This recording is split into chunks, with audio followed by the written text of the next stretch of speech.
Lizzie Richards hired him as a session guitarist in his band, touring and recording with the legend. He can be heard on a single, I Don't Know What You've Got, But It's Got Me. During 1964 and 1965, Jimmy became a sought-after session musician playing recording studios from New York to Los Angeles. One of his best-known records at the time is Testified by the Isley Brothers, an early energetic funk piece where Jimmy first displayed his lead guitar chops on vinyl. During this period, Hendrix became infatuated with Lithuanian Pridgon, a former lover of King of Soul Sam Cooke, who was well connected to the New York black music scene. The infatuation was reciprocal, with Lithuanian Faye describing him as skinny, raw-boned, overworked, underfed-looking Hendrix. Jimmy and Faye had a passionate affair in which Pridgon embodied the role of both leaders and mentor, introducing him to influential soul and R&B musicians. However, from her point of view, they were never really a couple, and certainly not in an exclusive relationship. Jimmy was insanely jealous of her, but eventually had to accept the fact that this cute little heartbreaker could never be his. In late 1965, Jimmy had settled in the Greenwich Village district of New York. He had formed a new ensemble, Jimmy James and the Flames, with whom he played in various nightclubs. It was at the Cheetah Club in 1968 he was spotted by a British model named Keith, the girlfriend of Rolling Stones guitarist Keith Richards.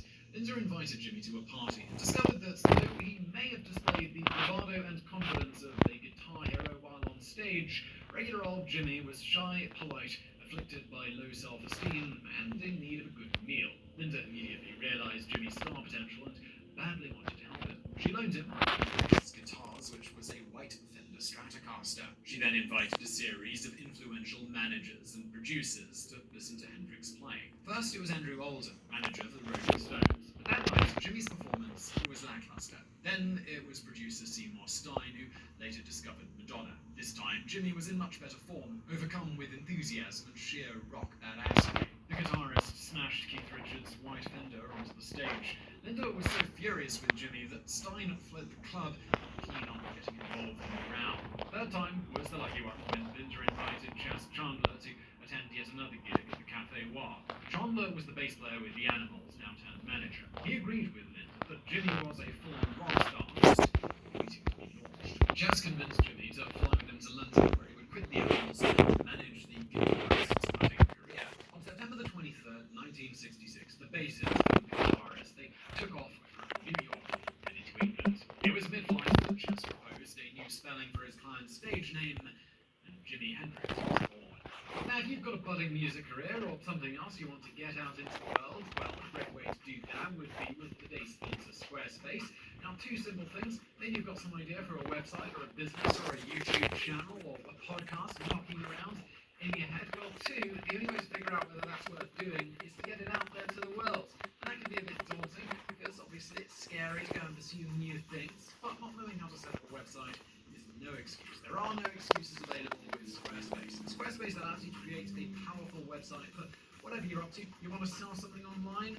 Yes, easy to set up a store with Squarespace. Want to do a podcast? Start a YouTube channel? Well, you want websites to complement those, and indeed, you can actually create a site with Squarespace. It all starts on Squarespace with a beautiful template that you can customize to your heart's content, or you can start from scratch, or you can move over from an existing domain, making everything super easy to manage. Don't start from scratch though. Use a template. Don't have any excuses. Now, once you've gone through the easy customization process, there are no updates, there are no patches, there's no tech BS to deal with. No one likes that stuff. And Squarespace also has all of the website.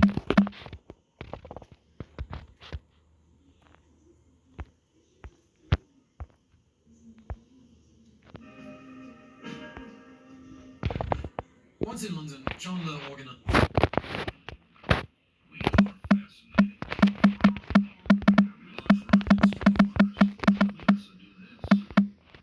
Auditions to form Jimmy's band, settling on a power trio format where Jimmy would cover both guitar and lead vocal duties.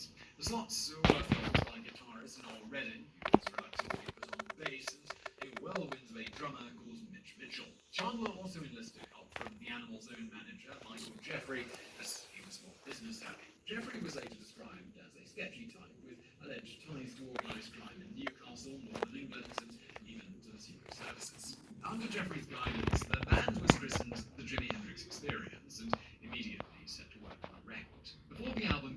place, Jimmy was, as ever, strapped for cash and in need of playing small gigs. It was at one of these semi-improvised sessions that Chandler introduced him to DJ and hairdresser Kathy Etchingham. It took Jimmy one pickup line: "I think you are beautiful." A couple of hours later, they were spending the night in Jimmy's hotel. The next morning, they were awakened by another of Jimmy's many lovers, and with jealousy, the unnamed lady threatened to smash Hendrix's moonly guitar with his head. The early morning drama did not deter Kathy, who became Jimmy's regular girlfriend in London. She stuck by him during the recording sessions of the Experience's debut album, while they led a simple, quiet life, playing Monopoly and Twister, and eating mashed potatoes. Jimmy, Noel, and Mitch released their debut single, a cover of Hey Joe, a track that deserves its own biographics episode. The next single was an original Hendrix tune, introduced the world to his pyrotechnic lead guitar as well as his songwriting talent.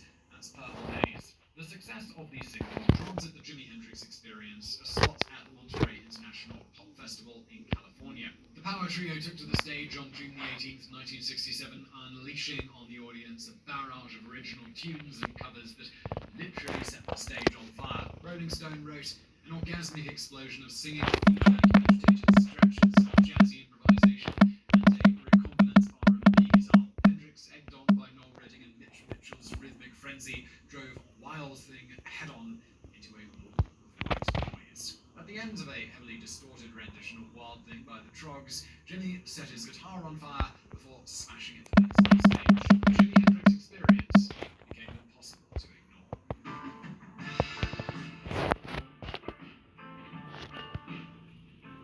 The first LP of the trio, Are You Experienced, hit record stores in August of 1967. The music critics' initial response was unenthusiastic. This is how Rolling Stone summarized their review of the album. Despite Jimmy's musical brilliance and the group's total precision, the poor quality of the songs and the inanity of the lyrics do often get in the way. Above all, this record is unrelentingly violent and lyrically inartistically violent at that.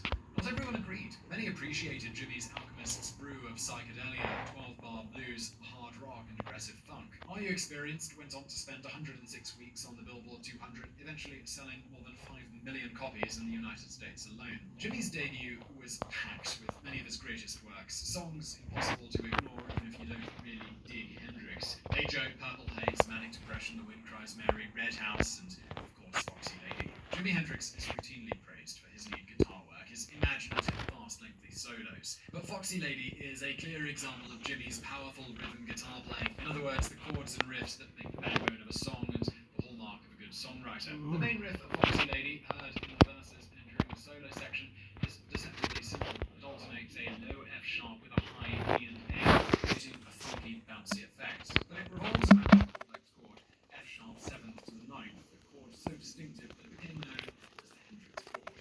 Lyrically speaking, the song is about one cute little heartbreaker and a sweet little lovemaker. A lady who Jimmy says, "Got to be mine, all mine." Although never confirmed by Hendrix himself, the Foxy Lady is almost certainly his lover from the early days of New York, Dave Hickok. Or was she? Another obvious candidate is Kathy Etchingham, who claims to have inspired Jimmy's The Wind Cries Mary. One night, Jimmy accused Kathy's match of being too lumpy. The couple had a furious row, ending with Kathy leaving their apartment. Jimmy, saddened by her departure, composed his most famous ballad.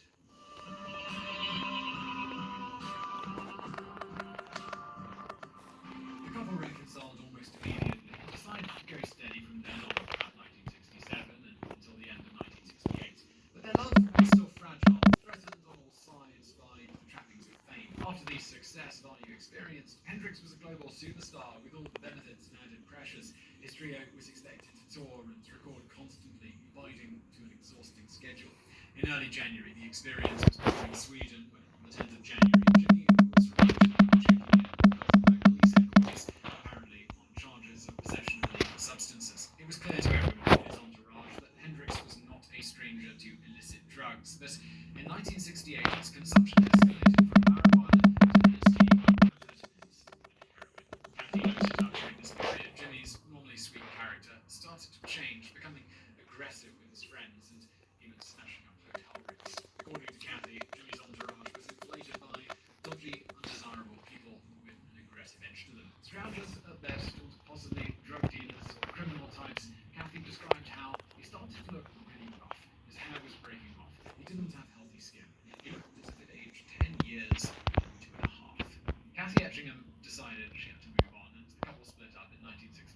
All the drama in the background did not prevent the Experience from delivering 2 albums in 1968, Access, Bold as Love, and Electric Ladyland. Rolling Stone, via reviewer Jim Miller, continued to show its aversion for Jimmy.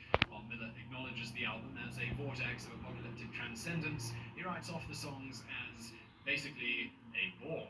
The follow-up record, Electric Ladyland, is widely considered Jimmy's masterpiece. Even Rolling Stone was more generous in its review. The album is noteworthy because of its production history. Several rock stars of the era collaborated on it, from Stevie Winwood to Brian Jones, while Hendrix himself continued his experiments with recording technology using looped tapes and phasing effects. Hendrix actually left the recording studio unsatisfied with the final sound of the recording.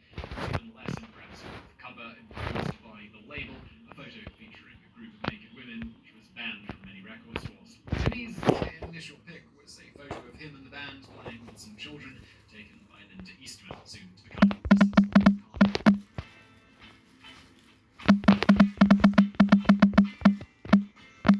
The Experience immediately started touring to promote Ladyland amidst growing tensions fueled by Jimmy's addiction problems and Redding's growing dissatisfaction with his bass guitar duties. And yet, it was still wildly successful. On March 22nd, 1969, Billboard magazine reported by winning the 1969 Popular Music Prize, awarded at the Festival of Song in Paris. The same issue listed The Experience as the second best-selling band in the US, bested only by Simon and Garfunkel. But trouble was always behind the corner. After a tour in Canada in May, Jimmy was tried and fined for possession of narcotics in Toronto. Shortly afterward, on the 29th of June, Noel Redding decided to call it quits after a show in Denver. The Jimi Hendrix Experience officially disbanded. The breakup did not deter Jimmy, though. He got back in touch with his old buddy bassist Billy Cox. With the trusty Mitch Mitchell on drums, guitarist Jerry Velez, and percussionist Juma Sultan, they assembled a new band, Gypsy Sun and Rainbows. The new band ravished audiences and ravaged a few eardrums at possibly the rock concert par excellence, the Woodstock Festival. On the evening of August the 18th, 1969, Jimmy and friends took to the stage performing classics and new tracks alive. Even if you're not into this kind of music, you probably have heard Jimmy's rendition of the Star-Spangled Banner. This mangled, electrocuted version of the US national anthem could be considered Jimmy's most political moment, a sonic commentary on a nation divided by civil unrest and the debate on the Vietnam War. I thought it was beautiful. Shortly after Woodstock, Jimmy was involved in one of the most important events of his life. The story comes from drug dealer and mobster John Roberts, one of his many unsavory friends in New York. One night, Jimmy had ventured into town, looking to buy some cocaine. As he entered a club frequented by dealers, he was spotted by two Italian-American young men, described by Roberts as wise guy wannabes. The two saw an occasion to make some serious money, and they kidnapped him. They held him in captivity for 2 days, during which time they contacted his management, asking for either a ransom in cash or a stake in royalties from future records. In one version, the event manager, Michael Jeffrey, sent a group of thugs armed with machine guns to free Jimmy. In a less spectacular account, it was Roberts who solved the case. Using his underworld contacts, he quickly identified the two kidnappers and threatened them over the phone. You let Jimmy go, or you are dead. Do not harm a hair of his afro. The two wise guys relented, and a week later, Roberts retaliated by giving them the beating of their life. Apparently, Jimmy had been so stoned he barely took notice of the whole ordeal.